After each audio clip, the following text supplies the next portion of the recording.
नमस्कार मित्रों, स्वागत है आपका आज की नई वीडियो में। आज की वीडियो में हम डिस्कस करने जा रहे हैं कनाडा इमिग्रेशन के कुछ नए पॉइंट्स के बारे में, नई डेवलपमेंट्स के बारे में, और आपके क्वेश्चन आंसर भी टेकअप किए जाएंगे। तो जिन लोगों ने अभी तक चैनल को सब्सक्राइब नहीं किया वो चैनल को सब्सक्राइब कर लें और बेल आइकन भी प्रेस कर दें, जिससे आपको आने वाली वीडियो की जानकारी मिल जाए।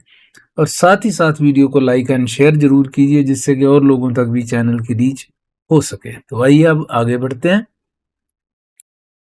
तो सबसे पहले बात करते हैं प्रोसेसिंग टाइम्स की, और पहली कैटेगरी है हमारी टेम्परेरी रेजिडेंस। तो एज ऑन 13 मई जो नया अपडेट आया हुआ है उसके बारे में बात करेंगे। तो विजिटर वीजा फ्रॉम इंडिया का जो प्रोसेसिंग टाइम है वो है 18 डेज का। 18 डेज का इसमें प्रोसेसिंग टाइम है। नेक्स्ट है हमारा 16 डेज है विजिटर वीजा, ये फ्रॉम इंडिया से है, और फ्रॉम कनाडा जो है वो है 29 डेज।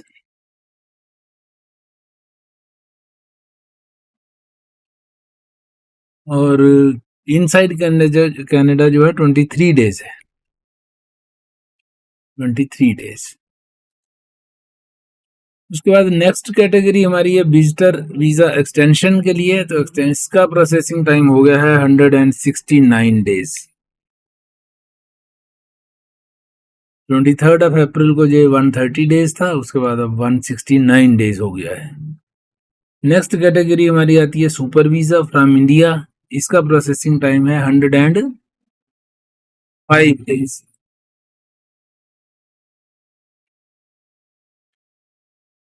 तो ये थोड़ा सा डाउन आया है as compared to 23 April. Next आता है study permit from India. Study permit from India में 5 वीक्स का 9 वीक्स का प्रोसेसिंग टाइम है। और उसके बाद है इनसाइड कनाडा जो स्टडी परमिट है उसका 5 वीक्स। नेक्स्ट आता है वर्क परमिट फ्रॉम इंडिया। इसका पहले 18 वीक्स था, अब ये 16 वीक्स पे चल रहा है। तो थोड़ा सा इसमें रिडक्शन है प्रोसेसिंग टाइम में। और work permit from Canada initial and extension 237 days.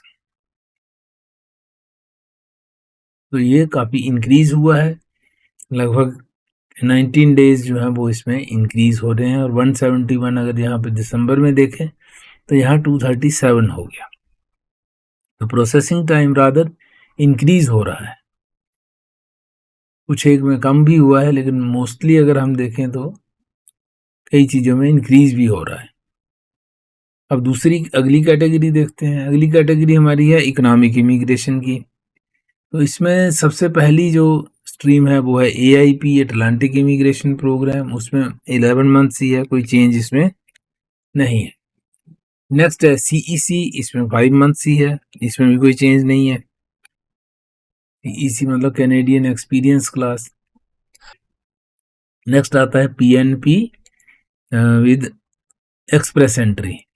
तो इनका प्रोसेसिंग टाइम जो है वो भी 5 मंथ्स हो गया है।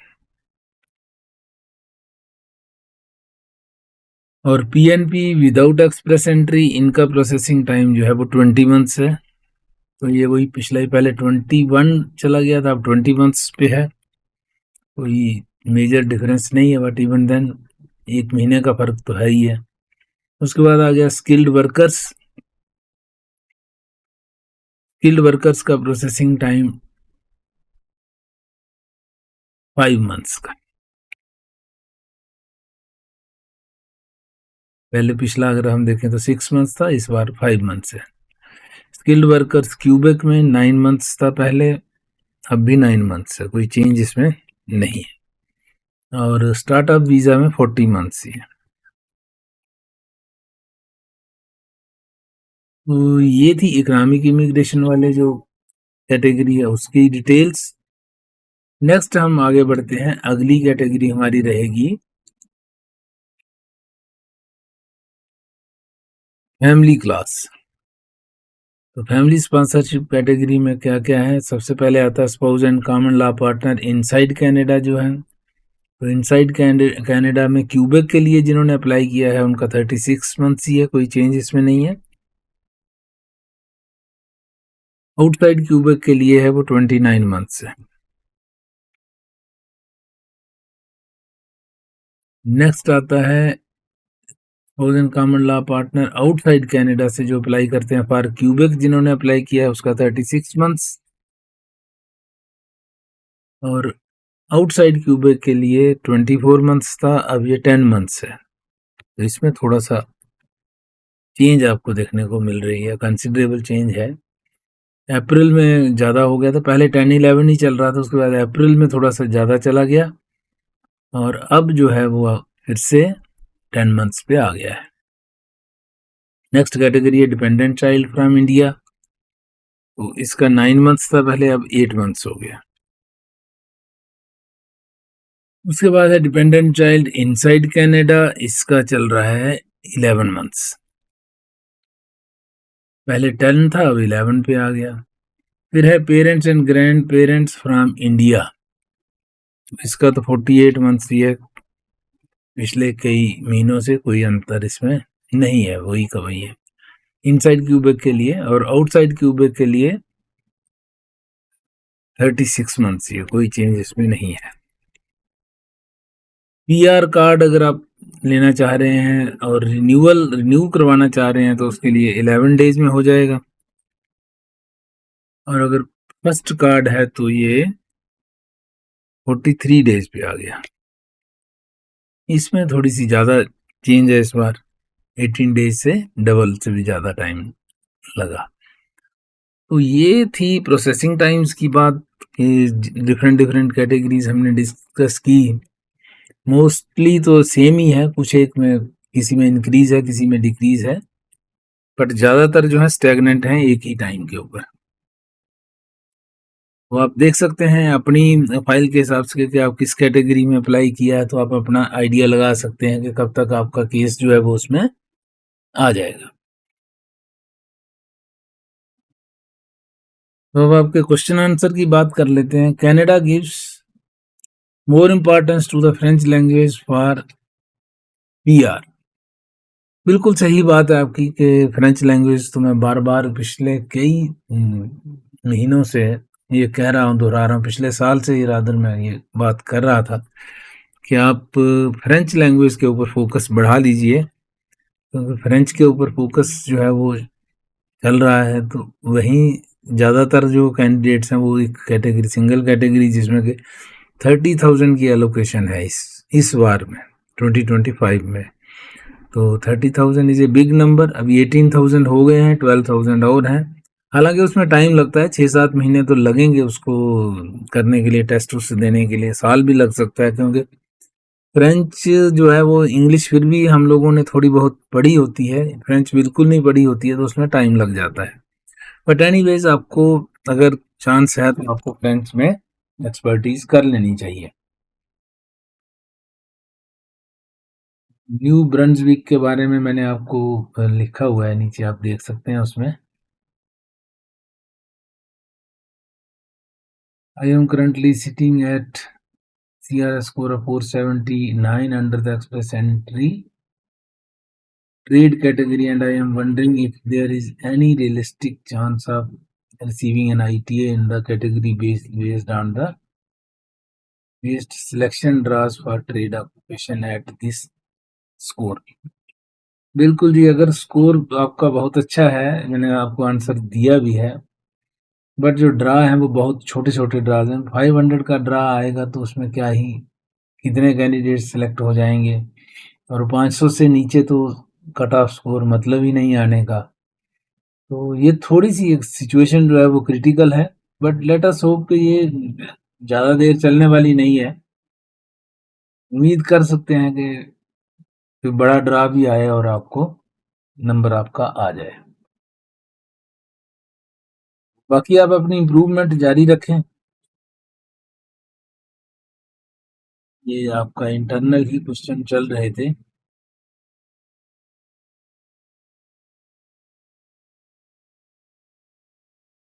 बाकी वही है कि स्कोर जो है, स्कोर अभी नीचे नहीं आ रहा है, जो कि एक्सपेक्टेड था कि इस बार 500 के नीचे आ जाएगा।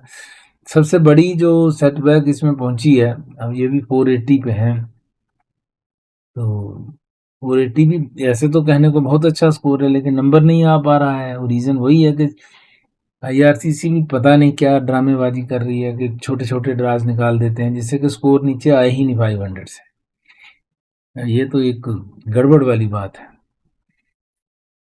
फिर भी चलो, उम्मीद पे दुनिया कायम है। लेट अस होप कि कोई बड़े ड्रा भी आने शुरू हो जाएँ, ये है। एजुकेशन का टारगेट मैंने लिख तो दिया था कि उसमें अभी सिर्फ जो टोटल हमारे पास काउंट है 1,25,000 के करीब का, उसी में से कहीं इनको एलोकेट करेंगे। कोई नया कुछ डिटेल नहीं आई है कि इसके लिए स्पेशलाइज्ड कुछ कितना है, तो उन्हीं में थोड़ी बहुत इधर-उधर एडजस्टमेंट करके ये करेंगे। एजुकेशन को भी एडजस्ट इसमें एजुकेशन ऑक्यूपेशन लिस्ट वाले मौज करेंगे, बीएड वाले नेचुरल है, उनका अभी एक अलग कैटेगरी बन गई है, तो कुछ प्रेफरेंस तो लोगों को मिलेगी। तो ये थे आपके question answer. What a joke after more than 3 months. बिल्कुल, एक 500 इनविटेशंस देना एक मजाक है लोगों के साथ। जो लोग इतने सालों से बैठे हुए हैं, किसी ने स्टडी पे गया और कोई बाद में गया है, जॉब ऑफर आप नहीं दे रहे, और जो LMIA पॉइंट्स हैं वो भी ख़त्म कर दिए गए हैं। तो एक तरह से जो एस्पायरेंट्स हैं उनके साथ थोड़ा सा गड़बड़ कर रहे हैं। वर्क परमिट रिन्यू, अगर आपका किसी का वर्क परमिट की कोई फाइल थी तो थोड़ा सा इसमें बताइए कि वर्क परमिट कब तक रिन्यू हो रहे हैं, और रिन्यू हो रहे हैं कि नहीं हो रहे हैं। अगर किसी का रिसेंटली हुआ हो तो थोड़ा सा शेयर करें यहाँ सबकी जानकारी के लिए कि वर्क परमिट रिन्यूअल का क्या सीन है इनका, कि जैसे कब अप्लाई किया और कब नंबर आया, कब मतलब रिन्यूअल की फाइल आपका केस आ गया। तो ये थोड़ा सा आप बताएंगे, जहाँ पे थोड़ा सा बताने की कृपा करें, जिससे कि और लोग सबको ये बेनिफिट हो सके। ये सब, क्योंकि वर्क परमिट रिन्यूअल अगर नहीं होगा तो आउट ऑफ स्टेटस हो जाएंगे कैंडिडेट्स, तो जाएंगे कहाँ? जिन्होंने लाखों रुपया खर्च किया हुआ है, ये उनके साथ धोखाधड़ी हो जाएगी। तो एटलीस्ट आईआरसीसी को डिसाइड करना चाहिए कि किस तरीके से करना है। तो थोड़ा सा जो चल रहा था ट्रेंड, अच्छे भले ड्राज आ रहे थे, अब छोटे छोटे 500 पे आ गए। Doesn't make any sense. आप आगे आपका ये एक आंसर भी आपने दिया हुआ है, it is very much disappointing that what is IRCC doing. हाँ बिल्कुल, वही बात चल रही है। बेल में टेक्नीशियन का पीएनपी का ड्रा, ऐसे टेक्नीशियन का क्या पर्टिकुलर कंपनी के लिए नहीं होता है ये। पीएनपी का जो है वो ओवरऑल ड्राज होते हैं। अगर आपने पीएनपी में फाइल लगाई है तो कोई ऐसा नहीं होता कि एक पर्टिकुलर कंपनी के लिए। आपके ट्रेड का देखेंगे वो, अगर आपकी वहाँ रिक्वायरमेंट है तो पीएनपी में आपको नंबर आ जाएगा। फिर आप डिटेल में यहाँ लिख सकते हैं कि कौन से प्रोविंस में आपकी फाइल लगी हुई है, क्योंकि बीसी और ओंटारियो का तो अभी तक कुछ भी अपडेट नहीं आ रहा है। और बीसी का आया है, लेकिन वो उन्होंने जो हाई इनकम ग्रुप वाले हैं, हाई स्कोर वाले कैंडिडेट्स जो हैं उनको ही प्रेफरेंस दी है, नीचे के लेवल वालों को नहीं। मेरा CRS स्कोर 509 है, शायद आपसे आपका आंसर दे दिया है, पहले भी दे दिया है। और वर्क परमिट खत्म हो रहा है, तो यही है कि आप वर्क परमिट के लिए, उसके एक्सटेंशन के लिए अप्लाई कर लीजिए। और तो कोई तरीका नहीं बनता, क्योंकि जब तक नंबर, अब उम्मीद थी कि इस बार आपका तो आना चाहिए था अगर बड़ा ड्रा होता तो, लेकिन ये 547 पे ही रोक दिया, 500 कैंडिडेट्स को इनवाइट किया, तो अब क्या ही कह सकते हैं। हमारी भी इतनी एक्सपेक्टेशन नहीं थी कि ये इस तरह से करेगी आईआरसीसी। हम 5,000 और 10,000 पे सोच रहे थे कि इतना बड़ा ड्रा आना चाहिए। बाकी लेट अस होप के कोई और बड़े ड्रास भी आए, तभी नंबर आ पाएगा। अगर छोटे छोटे करेंगे तो फिर तो ऊपर ऊपर वाले ही कवर होते जाएंगे, नीचे तक स्कोर आने की संभावना ही नहीं रहेगी। तो आप अगर वर्क परमिट ख़त्म हो रहा है तो उसको एक्सटेंड करवा लीजिए एज सून एज पॉसिबल, और एक बार फिर से मैं सबसे रिक्वेस्ट करता हूँ कि अगर किसी का भी वर्क परमिट अभी रिन्यू होके आया है तो बताने की कृपा करें कि कितनी देर में आपका रिन्यू होके आया, क्या सिस्टम है और क्या उसमें आसानी से हो गया या कुछ ज़्यादा सवाल जवाब हुए, वो सारी डिटेल अगर आप यहाँ शेयर कर देंगे तो उसका बेनिफिट जो है सब लोगों को हो जाएगा, जो इस कैटेगरी में आते हैं जिनको ज़रूरत है। तो ये थी डिटेल्स आज के हालात की। अब नेक्स्ट वीक तो उम्मीद कम है ड्रा आने की, बट आईआरसीसी का कोई भरोसा नहीं है, आ भी सकता है। तो एक वीडियो उस पे बनाते हैं कि अगर अगली बार कोई ड्रा नेक्स्ट वीक ही कोई ड्रा आ सकता है तो उसमें क्या कट ऑफ स्कोर जाएगा। लेकिन थोड़ा-सा क्या है कि हमें अभी कट ऑफ स्कोर की यहाँ पे थोड़ी-सी प्रॉब्लम वही है कि स्कोर जो ड्रा साइज़ है वो बहुत ही छोटे कर दिए हैं इन्होंने। तो ये थोड़ी-सी दिक्कत चल रही है। एनीवेज़ फिर भी देखते हैं, नेक्स्ट वीडियो में कवर करने की कोशिश करेंगे। तो ये वाली वीडियो यहीं तक रखते हैं, मिलते हैं अगली वीडियो में, तब तक के लिए नमस्कार। जिन्होंने चैनल को अभी तक सब्सक्राइब नहीं किया है, चैनल को सब्सक्राइब करें और बेल आइकन भी प्रेस कर दें जिससे आपको आने वाली वीडियो की जानकारी मिले। और साथ ही साथ मेरी ये रिक्वेस्ट के चैनल वीडियोज़ को शेयर भी कीजिए, लाइक भी कीजिए। तो वीडियोज़ को शेयर करने से क्या है कि चैनल की रीच और लोगों तक भी होगी। तो प्लीज़ ज़रूर शेयर किया कीजिए, जो कि बहुत कम करते हैं लोग। तो please share the videos and subscribe the channel. Thanks for watching. Have a nice time. See you again in the next video.